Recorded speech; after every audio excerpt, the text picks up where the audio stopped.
La barricada de hoy con el diputado Edgar Montaño Rojas. Lo van a identificar al tiro por el Facebook porque él está siendo un diputado muy mediático. Para la gente que me pregunta, ¿por qué estás entrevistando solo masistas? Pues el milagro de lo que está sucediendo en nuestro país. Antes los masistas no querían venir a mi programa porque estaban en el gobierno. Ahora los oficialistas no quieren venir a mi programa y son los masistas los que vienen. No es mi culpa. Está invitado Samuel Doria Medina y están invitados todos y cada uno de los y las que quieran venir, porque aquí de lo que se trata es de sincerarse con el país. Le agradezco mucho por estar acá, diputado. Señora María Galindo, un gusto para mí estar en este programa tan importante y claro, a través de su radioemisora, de este programa tan lindo. Saludar también a toda la gente boliviana que está en el exterior y que es escuchado, pues no, este programa se ha vuelto el ícono, digo yo, de algunas personas porque al final se habla sin pelos en la lengua.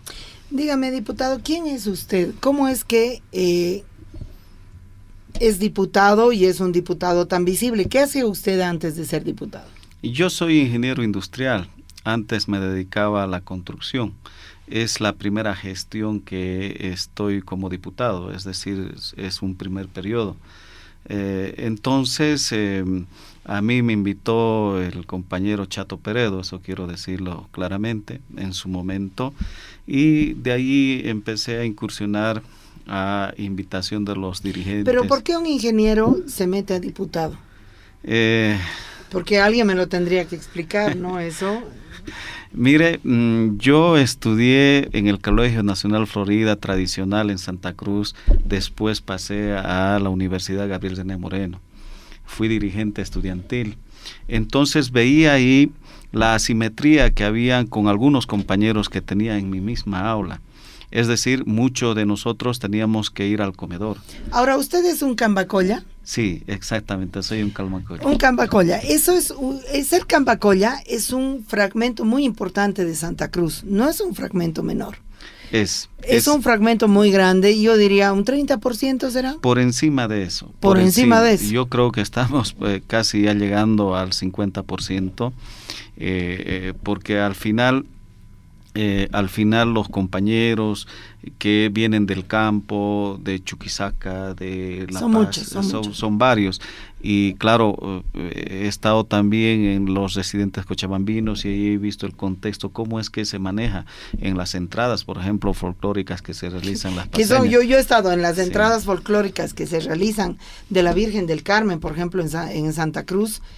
Con esos trajes pesados, igual la gente baila. Igual de contenta, la gente cruceña ya está ambientado a las costumbres occidentales, pero yo quiero decirle que de muy joven me fui de Cochabamba a Santa Cruz, de niño prácticamente, y en ese contexto mi esposa también lo encontré o por último enamoramos en Santa Cruz, también en la Universidad Gabriel René Moreno. Entonces tengo 2 niños, 2 varones, estaba en la búsqueda de una mujercita y esto de la política nos ha atrasado. Bueno, no es fácil encontrar la mujer y mucho menos educarla, no es nada fácil. Criar una niña es todo un desafío en estos tiempos. Diputado Edgar Montaño, ¿por qué? Bueno, le hemos invitado 1.000 millones de veces a Adriana Salvatierra y la vamos a volver a invitar 1.000 millones de veces. Adriana Salvatierra le debe muchas explicaciones a este país. ¿Qué piensa usted del hecho de que Adriana Salvatierra siga en las listas de candidatura del movimiento al socialismo? Y sea bien concreto, por favor. Sí, mire, yo he asistido a la reunión con nuestro jefe de campaña, Argentina. He ido, hemos estado 2 días y ahí claramente se dijo que la responsabilidad es de las organizaciones sociales en cada departamento hacer sus listas. A ver, ya que usted ha asistido, ha ido donde Evo a la Argentina, ¿por qué han ido unos sí y otros no? ¿Por qué ustedes entre ustedes se están maltratando? Tú sí, tú no, tú sí, tú no. Resulta que en una primera invitación era para todo el conjunto de los diputados. pero no nos llegó la información de esa manera, sino que era simplemente para... ¿A quiénes han excluido? Dígamelo clarito. Para los diputados que no estábamos en directiva, por decirle. Solamente fueron jefes de bancada, etcétera, etcétera. Y en una segunda oportunidad, varios de nosotros nos unimos. Ya, en esa segunda oportunidad, ¿a quiénes han excluido? No, cada quien podía ir porque ya la información nos llegó de los que quieren. Pero ¿quién va a ir a ser maltratado? A ver, dígame, ¿quién va a ir? Igual de los senadores o las senadoras. Yo no sé quién tiene ganas de que a uno le maltraten. Si a mí me dicen, puedes ir, si quieres vas, pero me van a maltratar, pues no voy. Sí, yo no recibí un maltrato. Usted no, pues, porque usted parece que es, digamos, del ala llamada Yuncos. ¿Es usted un yunco? No, eso es falso. Yo los he dicho y los sigo. A ver, dígame, diciendo. ¿es usted yunco, sí o no? No. Ya, demuéstremelo. ¿Cuáles son los errores que ha cometido Evo Morales? Mire, el 21 de febrero, yo fui uno de los diputados que me opuse a ir a eso. Pero lastimosamente... A ver, ¿no había que convocar a un referéndum o había que respetar un referéndum? Porque no es lo mismo decir una cosa que otra. Esas son dos cosas distintas. Claro. Yo no quería que vayamos al 21 de febrero. O sea, no había que convocar el referéndum. No había que convocar. Pero señor, una pregunta. Ok, no había que convocar, pero convocaron. Por lo tanto, ¿había que respetar el 21 de febrero, sí o no? Y había un resultado. ¿Había que respetar? Claro que sí. Bueno, primer error de Evo Morales. Segundo error. Pero ahí yo quisiera, señora No, vamos, rápido, porque esto es radio. Esto no es una conferencia de puro masistas que le van a escuchar como oír misa. Esto es radio, señor. Segundo error de Evo Morales. Pero bueno, es subestimar a la oposición. En el contexto mismo, la clase media fue el que nos dio la aprobación para tener el 63% en esta gestión. Y hemos subestimado a esa clase media. ¿Usted forma parte de la clase media? Formo parte de la clase media, evidentemente. Forma parte de la clase media. ¿Cómo es la clase media de la que usted forma parte? ¿Qué características tiene? Mire, es decir, un ejemplo claro, mis catedráticos en la universidad podían dar docencia y podían trabajar en una entidad pública o privada. En este momento no se puede, porque no puede ganar por encima del presidente. Y ahí iba mi lucha interna dentro del movimiento al socialismo, porque un profesor, un catedrático, le enseña a uno, evidentemente con la experiencia que tiene allá en la fábrica, en la industria, en lo que sea. Entonces, a ver, me está diciendo que el segundo error del movimiento al socialismo ha sido maltratar y atacar a la clase media. Con toda seguridad. ¿En qué cosas? Precisamente en eso. Antes el catedrático, por ejemplo, podía ganar por encima. Otras cosas. Por encima, hacer a un lado a la clase media en el tema de la religión.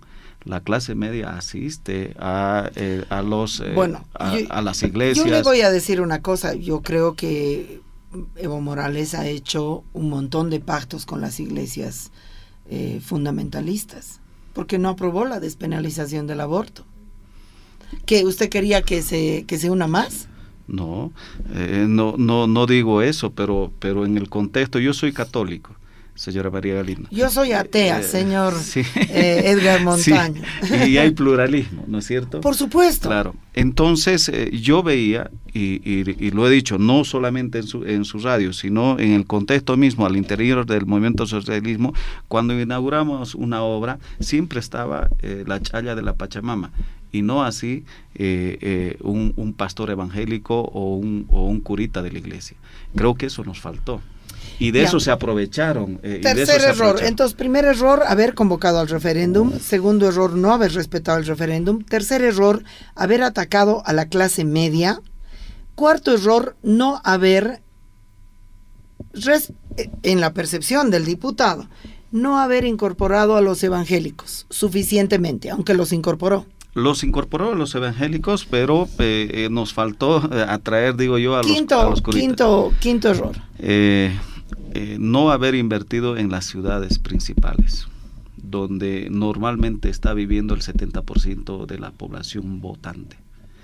En uno de los casos, cuando llegó a Santa Cruz, a mi región, ¿qué obras vamos a inaugurar en el centro de la ciudad? No había. Entonces, prácticamente las obras iban en beneficio de las provincias, que está bien, que no se duda, pero los votantes están en la ciudad. Evo Morales, por lo tanto, perdió las elecciones el 2019. Ganamos con el 47%. Bueno, ¿ha habido fraude o no? Yo no creo que haya habido fraude. La verdad es que yo tengo mucho aburrimiento de la discusión fraude-no fraude y la discusión golpe-no golpe. Estamos con el diputado Edgar Montaño Rojas. ¿Cómo está el expresidente Evo Morales? Pero dígame la verdad, porque si me dice está optimista, no sé, dígame la verdad. ¿Cuánto tiempo ha estado usted con él? 2 días. 2 días. ¿Ha tenido alguna charla privada con él? Sí, de muy poco tiempo, 5 minutos. O sea, ir hasta allá para 5 minutos le parece... 2 días hemos estado. ¿Le parece suficiente? 2 días hemos estado. ¿Le parece suficiente? No es suficiente, evidentemente, pero creo que los mensajes y la amistad, el cariño es más importante que estar... Bueno, ¿cómo está el presidente? El expresidente, perdón. No está bien, eso quiero decirlo con toda sinceridad, porque se ve gente que... lo ha traicionado y lo sigue traicionando. A ver, no está bien. Anímicamente, físicamente, emocionalmente, económicamente. Yo de lo que puedo hablar es de su comportamiento como era antes, ¿no? Evidentemente hay un bajón en él, porque no puede hacer las cosas que podría hacer al interior de ¿Por qué ha desaparecido Álvaro García Linera? Esa respuesta no la tengo, pero no está, evidentemente, eso le puedo dar fe, no está al lado de mi jefe de campaña. Porque ya tiene suficiente dinero y se está dedicando a cosas más divertidas, porque el Evo le ha dicho ya no me sirves. Eso no podría comentarle porque no he visto esa figura. Es más... ¿Gabriela Montaño sigue ahí al lado de él? No está tampoco. Gabriela y Álvaro se han estido, como diríamos, se han estido. Gran pregunta, ¿por qué, para qué y a dónde? Ahora, como diputado por el departamento de Santa Cruz, ¿verdad? Sí, soy de Santa Cruz. Como Cambacolla. Sí, Cambacolla. Porque hay que conocer Santa Cruz, por mucho que seas colla, te vas a Santa Cruz y Santa Cruz te hace bailar su ritmo. Sí, es cierto. Hay una mentalidad en Santa Cruz, hay una manera de hacer política distinta. Efectivamente es así. Yo porque conozco Santa Cruz, amo Santa Cruz y creo que el país sin Santa Cruz no se puede entender siquiera. Correctamente. Dígame, ¿qué hacemos con Adriana Salvatierra? ¿Por qué vuelve a candidatear? No tengo yo esa respuesta porque no ¿Cuál es su criterio? ¿Debería no. o debería nomás irse a dedicarse a ver si en algún hospital le dejan poner inyecciones? No es de esa formación, ¿no? Ella es médica. Adriana Salvatierra, ¿verdad? Sí, es politóloga. Es politóloga. Bueno, a ver si le dejan enseñar, no sé, historia de Bolivia en algún colegio, pues.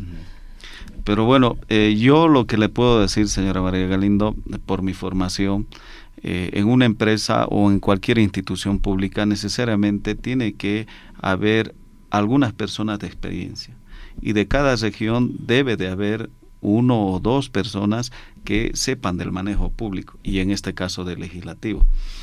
Es la única persona que creo que está en la lista y a ver si le dan. Pero qué experiencia, o sea, también si yo voy y la tarreo, entonces gano experiencia. No, lo que sucede es que hay comisiones, comités, a ver, brigadas. Usted está, no me mareé. ¿Usted está de acuerdo en que Adriana Salvatierra candidate, sí o no? Sí, estoy de acuerdo. ¿Usted cree que Adriana Salvatierra pierde votos o gana votos? Ese contexto ya lo tendrá que valorar la sociedad. Pero ¿cuál es el criterio que tiene usted? Yo creo que sí gana votos. Yo he estado en el mercado Los Pozos, mercado importante de la ciudad de Santa Cruz, sí. Sector popular, preguntando catu por catu, ¿quién es Adriana Salvatierra? Nadie sabía. Nadie sabía. ¿Usted cree que Adriana Salvatierra entiende y conoce la política en Santa Cruz? Yo he visto las posiciones que ha tenido y creo que es una mujer preparada, que va al debate con argumentos, y que además de eso... No, pero la pregunta es otra. Adriana Salvatierra es arrogante, se cree que sabe mucho, sabe muy poco, pero lo que no logra hacer es entender la política en Santa Cruz, que es diferente. Yo no quisiera estar en sus zapatos, pero tampoco he podido estar analizando estos aspectos. Bueno, pero a ver, dígame usted, diputado. Estamos con el diputado Edgar Montaño, última legislatura para usted. Sí, sí. Después de esto, ¿qué va a hacer? No estoy en la lista, regresar de donde vengo, de la construcción, alguien me dará un espacio allí, y si no, veremos qué actividad realizamos. ¿Y entonces por qué está dando la cara por el movimiento al socialismo de esta manera? Porque es un compromiso, y cuando iniciamos este programa le había dicho, vi asimetrías en la misma universidad. Había compañeros míos que teníamos que ir a comer en el comedor, ¿no? Y a veces prestarnos de otro que no va a comer, porque en el día era el único alimento. Y yo creo que hay todavía bolivianos que pasan esa situación. Gracias a la mala gestión del movimiento al socialismo. Hay de todo, ¿no? Ustedes han estado 14 años en el gobierno, sí, que ha cambiado. El comedor universitario sigue siendo lo que era. Estamos con el diputado Edgar Montaño. Diputado, ¿cómo se entera usted de la renuncia de Evo Morales? ¿Por la tele, por el teléfono, por un mensaje de WhatsApp? ¿Evo lo llama para consultarle? ¿Cómo se entera de eso? Por la TV. Otro que se entera por la TV, como yo. Sí. Pero no, yo no soy ni del MAS, ni diputada, ni nada. Sí. ¿Es una falta de respeto con ustedes? Si uno lo ve de esa manera, con seguridad, pero yo me pongo en el zapato, y no es por excusarle a nuestro jefe de campaña cuántas cosas estarían en su cabeza en ese momento. Yo solamente quiero decirle, en el primer día que se hace en Santa Cruz el paro cívico, fue tomada mi casa. La pregunta que quiero hacerle, ¿cuál es el papel que tiene Adriana Salvatierra en lo que ha sucedido en el país? Y por favor sea sincero conmigo. ¿Qué papel juega Adriana Salvatierra? ¿Usted cree que Adriana Salvatierra se entera por la tele como usted? No creo. Yo creo que ella, como presidenta del Senado y a la vez en su sesión, ha debido estar con mucha mayor información que nosotros. ¿Y por qué no informa ella a su bancada cruceña, a su parlamento, siendo que el parlamento es el garante de la democracia? Ustedes, cada uno de ustedes, era muy importante que estén informados, que estén activos y que estén en apronte. Estoy de acuerdo con eso. Hasta la policía había acuartelado a la policía. Sí. Los militares habían acuartelado a los militares. ¿Qué quiere decir eso? Llama a todo el mundo y ven, porque aquí no es cualquier lunes, no es cualquier martes. Nosotras, que no somos nada, todas aquí. Nadie es, no, yo no quiero, no, porque no es un día cualquiera. Sí. ¿Usted dónde estaba? Encerrado, tomada mi casa, todas las noches. ¿En Santa Cruz? En Santa Cruz. ¿Y qué hacía que no estaba aquí defendiendo la democracia? Porque no me dejaban salir, señora María Galindo. No, señor. Es que no, yo no entiendo. Ahora dígame, ¿qué papel ha jugado Adriana Salvatierra? ¿Por qué ella no les ha informado? Primera cosa, ¿no les ha informado entonces? No hubo información, no se nos ha convocado. Porque si le vamos a disculpar, digamos que le disculpamos a Evo Morales que no haya informado a el Parlamento. ¿A quién le corresponde informar? Roberto Borda realmente estaba llorando por su hermano. Víctor Borda. Víctor Borda. Adriana Salvatierra tenía que informar a los parlamentarios y a las parlamentarias. Por eso decía yo que en el Parlamento se necesita gente de experiencia. Los que convocan a reunión son los jefes de bancada, y en ese momento la jefa de bancada era la diputada Betty Yañíquez, ex fiscal de distrito. ¿Qué más queremos? Y en el Senado, si no era... ¿Betty Yañíquez entonces traicionó? Yo no sé si ha traicionado, pero le estoy diciendo quiénes son los responsables para Betty convocar a los diputados. Yo no he recibido llamada. Ya. Y no he venido a mentirle tampoco, ¿no es cierto? Claro. Bueno, usted no, le diré que muchos me están diciendo, porque yo les estoy reclamando. Yo no estoy de acuerdo con el movimiento al socialismo. Yo no estoy de acuerdo con el parlamento que tenemos. Pero el parlamento es el garante de la democracia, te guste o no te guste. Pero claro. Y no ha cumplido esa función. Ustedes no han cumplido esa función. Yo creo también lo mismo que usted está diciendo, yo también pienso en esa situación. ¿Por el error de quién? A ver, yo en ese momento era presidente de la Brigada Parlamentaria Cruceña y ha sido tomada mi casa. El gobierno, mi gobierno, debió de garantizar que el cuidado de mi domicilio, de mi familia, de mis niños, estén pues con todos sus derechos, pero no hubo nada de aquello. No se me convocó. He tenido que buscarme los medios para poder salir y llegar a la ciudad de La Paz. Esa es la historia. ¿Alguien falló? Evidentemente. ¿Quién falló? Yo digo que nos convocan las jefaturas de bancada. Esa es yo creo que el error mayor ha sido el de Adriana Salvatierra, porque ella es la presidenta de todo el Parlamento. En síntesis, claro. ¿Usted ha recibido alguna explicación de Adriana Salvatierra? Sí, he recibido. ¿Qué explicación le ha dado a usted? Porque yo cuando la veo en sus videos me dan ganas de reír por no llorar. Mire, la policía ya no obedecía, porque yo tampoco me he quedado quieto. He mandado cartas, notas, porque sé también que se le puede aplicar por incumplimiento de deberes, en mi caso, porque han puesto en riesgo a mi familia, etcétera, etcétera. No le hacía caso a la policía, no le hacía caso a las Fuerzas Armadas. Eso pasó también con el diputado Víctor Borda. Entonces ya no había el ejercicio del poder. O sea, han desobedecido la policía. Que lo que usted me está diciendo, diputado, es muy grave, porque ustedes me están diciendo, sin policía y sin Fuerzas Armadas, ustedes no eran nada. Así estaban, amotinados. Me está diciendo algo muy grave. No, yo estoy diciendo, estaban amotinados, sí. Pero resulta que sin policía y sin Fuerzas Armadas, el movimiento al socialismo no era nada. No, mire usted, el ministro Zabaleta le dice al general Calimán, le dice, yo no te autoricé para que saques el ejército afuera. El ministro Zabaleta nunca fue un ministro de Defensa Real. Pero bueno, no le hicieron caso. No fue el ministro Zabaleta, mire, no en la crisis, sino nunca fue nada. No sabía ni dónde estaba parado. Pero vayamos a otro tema, es decir, bueno, ¿qué explicación ha dado Adriana Salvatierra de la barbaridad que ha cometido? Lo que le estoy explicando, que ya no había el orden de mando. O sea, ya no hacía caso la policía, no hacía caso el ejército y evidentemente ahí no se podía hacer absolutamente nada. Aunque me diga, sin ejército y policía el movimiento al socialismo no es nada. Pero bueno. Mire, discúlpeme, yo le voy a decir lo que podían hacer. El movimiento al socialismo debería... Yo, cuando estábamos en plena crisis, escribí una columna de opinión que ya no tengo, porque ya no hay libertad de expresión.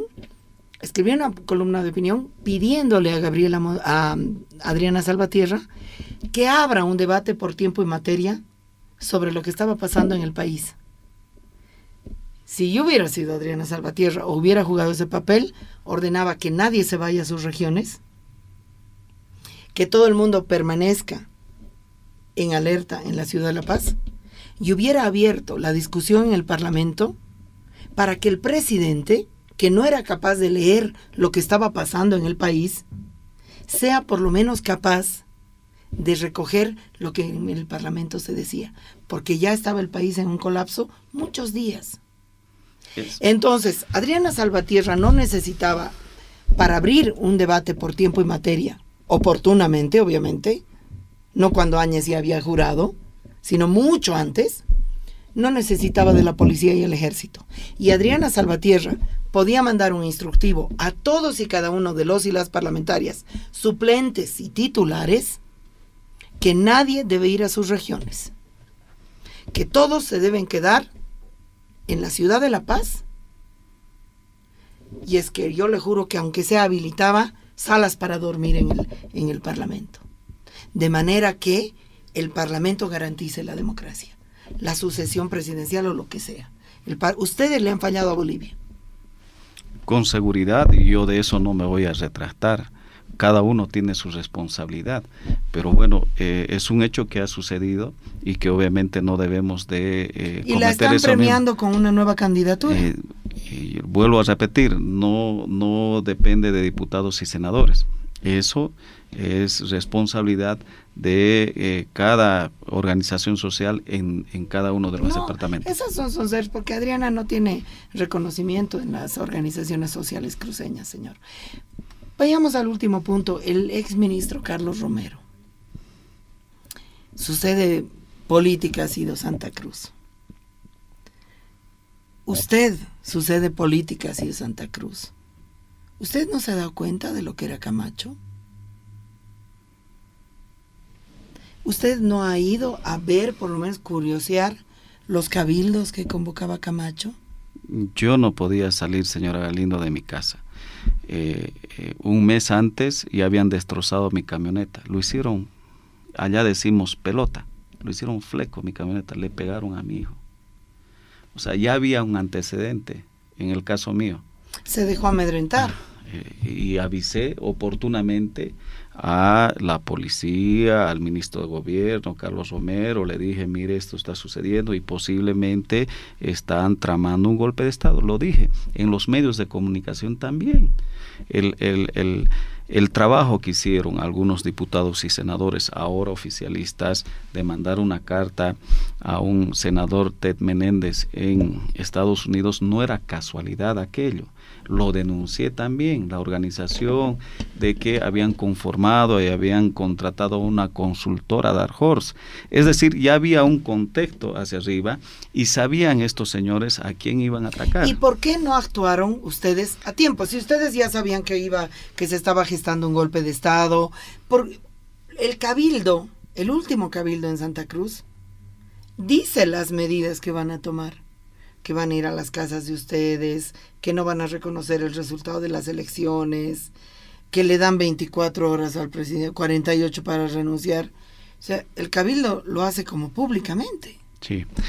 Yo no quiero salvarme. Y frente a eso, ustedes no hacen nada. Yo no quiero salvarme de mi responsabilidad, por eso digo. ¿Cuál es su responsabilidad? Pero bueno, de haber insistido vehementemente al presidente de que esto se estaba gestando, porque lo que se conoce en el círculo, hasta último momento le decían que iba a pasar este tema, que no había nada, que se iban a cansar los famosos pititas. Eso hasta el último momento el círculo más cercano, y estoy hablando de los ministros. ¿Quiénes son el círculo cercano que según usted cometen el error de interpretación? Los ministros, ¿Quiénes? Ministros? Pero bueno, los 20 ministros que siempre están alrededor del presidente en estos momentos también. Entonces, ¿el presidente es mal aconsejado por un grupo de ciegos? Esa decisión seguramente lo han tomado en una reunión, y yo lo que sé es que había disidencias también en estas reuniones, de que decían que se debería de tomar otro tipo de acciones. ¿Qué disidencias había? Dígame lo que no sabemos. Por ejemplo, de sacar a las Fuerzas Armadas, por ejemplo, de bajar algunos generales, algunos coroneles de la policía que evidentemente ya estaban vendidos al otro lado. O sea, ya se sabía de estos temas. ¿Sacar a las Fuerzas Armadas a matar a la gente? No estoy diciendo a eso. Estoy diciendo a que se estaba violando los derechos de transitabilidad y de derecho al trabajo. Y entonces el Estado tiene todo el derecho pues de garantizar... Pero mire, diputado, lo que se estaba enfrentando es un problema político que había que resolverlo políticamente, no militarmente. ¿El problema político cuál era? Las elecciones. El problema político era el desgaste, la incapacidad de dialogar, la incapacidad de entender al país de parte del gobierno de Evo Morales y de ustedes, porque estaban cómodos, bien comidos, arrogantes, no escuchaban a nadie. No es mi cultura ni mi ser, mi persona de ser arrogante, pero bueno, yo tengo responsabilidad y por no haber insistido en estos temas, de no haber sido escuchado o hacerme escuchar con las personas, pero sí, he puesto mi granito de arena para alertar estos temas. Pero cuando usted me dice el error del movimiento al socialismo ha sido no haber sacado a los militares, digo, esto pudo haber sido peor, es muy grave. Yo creo que es muy grave lo que usted está diciendo. Cerremos este encuentro, diputado, con la siguiente pregunta. ¿Qué está pasando al interior del movimiento al socialismo hoy? ¿El movimiento al socialismo existe? ¿No existe? ¿Cuáles son las tendencias que hay? ¿Los yuncos ya se han ido con su plata a disfrutar? ¿Qué ha pasado? ¿Qué está pasando? Bueno, los dos primeros paros cívicos que se realizan fue en Santa Cruz y en Potosí. Podía haber sacado a los dos lados el ejército y dejar transitabilidad. Normal estaba La Paz, normal estaba Cochabamba y el resto del país. Santa Cruz fue un paro muy duro. Sí. Santa Cruz tenía un paro muy duro, sí. Y le digo yo porque nosotras tenemos sede en Santa Cruz, tenemos compañeras, nosotras tenemos compañeras entre las gremiales, Plan 3000 y demás. Sabemos cómo ha sido ese paro cívico. Y entonces si se sacaba y se investigaba de dónde vinieron los recursos económicos, porque en las rotondas pagaban plata. No era gratis. No era gratis. No era gratis, pero también era gratis. Es que no hay que generalizar. Esto es lo grave. No era gratis, pero también era gratis. Había violencia, pero también no había violencia. Se ha generado confusión. Había ambas cosas. Sí. Y ustedes no sabían relacionarse con un movimiento más complejo que una simple cosa. Diputado, ¿qué está pasando con el movimiento al socialismo? En esta última etapa, yo digo que Lucho Arce y David Choquehuanca, uno primero que maneja muy bien la economía, y no lo digo yo como diputado. No, pero no me vaya a eso. ¿Qué tendencias hay dentro del movimiento al socialismo? Bueno, el voto duro, es decir, los que somos del interior del movimiento al socialismo y obviamente también gente que se ha incorporado al movimiento al socialismo. Creo que esas dos cosas representa Lucho Arce y el hermano Choquehuanca, el voto duro. Pero a ustedes les falta una figura importante para Santa Cruz que Adriana Salvatierra no lo es. Nunca estuvo. Y María Liébana ya no está. María René Liébana ya no está. Ella renunció cuando ocurrió. Y no quiere ni saber de ustedes. No quiere, exactamente. No quiere ni saber de ustedes. ¿No les dice eso algo? Porque si hay algo que esa mujer tiene es instinto. Seguro. Pero yo le quiero comentar algo. Para las elecciones de los candidatos habían varias nociones, y una de ellas es que los candidatos sean del propio partido político, ya no invitados, por esta experiencia que pasamos nosotros. En ese entendido, creemos nosotros que ahora los candidatos que están en las listas representan con toda seguridad a las organizaciones sociales. Por eso es que están ahí en las listas. ¿Han perdido gente que se ha ido con Camacho? Yo creo que más bien Camacho. ¿Con Mesa? Yo creo que más bien Camacho nos metió infiltrados. ¿Quién, por ejemplo? Por ejemplo, el señor Ordóñez, que ha sido ministro en la actualidad y ha sido retirado ya, ministro de Agricultura, cuando ha sido candidato a diputado por nosotros. La señora Beller, quinta diputada plurielecta de las elecciones anuladas, electa, ahora trabajando en un ministerio de gobierno. Entonces más bien nos han infiltrado ahí gente, y estaban en todas las redes sociales que nosotros manejábamos, y en la actualidad con toda seguridad también hay infiltrados. Eso debe suceder. ¿Cuáles son los errores que ha cometido Carlos Romero? De no estar, creo yo, más continuamente con la gente del movimiento al socialismo. Esa ha sido, creo, un error bastante importante. Lo vean muy lejos. Yo creo que dedicarse a Sport Boys, porque es que no puede ser. Dedicarse a Sport Boys, a convertirse en un millonario y dejar de entender Santa Cruz. Es impresionante que Camacho entendió Santa Cruz mejor que ustedes, y eso es muy grave. Por eso le decía en un comienzo que agarraron el tema de la Biblia y nosotros descuidamos. No solamente el tema de la Biblia, Camacho entendió mejor Santa Cruz que el movimiento al socialismo. Y el movimiento al socialismo nunca gobernó para esa otra Santa Cruz, que es la que come en el comedor universitario. Y yo le dije claramente, descuidamos a la clase media, porque en mi universidad, la Gabriel René Moreno, del cual yo iba a pasar clases en unos gallineros, que eran unos tinglados prácticamente, ahorita es de lujo. Ha cambiado, se ha transformado. Conozco, muy bella, se ha vuelto muy bella. Se ha hecho lindo. Eso ha cambiado, pero nos olvidamos de la clase media, nos olvidamos en invertir en la ciudad misma de Santa Cruz. Bueno, muchos errores y hay que analizar. Muchas gracias por haber venido. A ustedes. Que le vaya bien, suerte. Muchas gracias.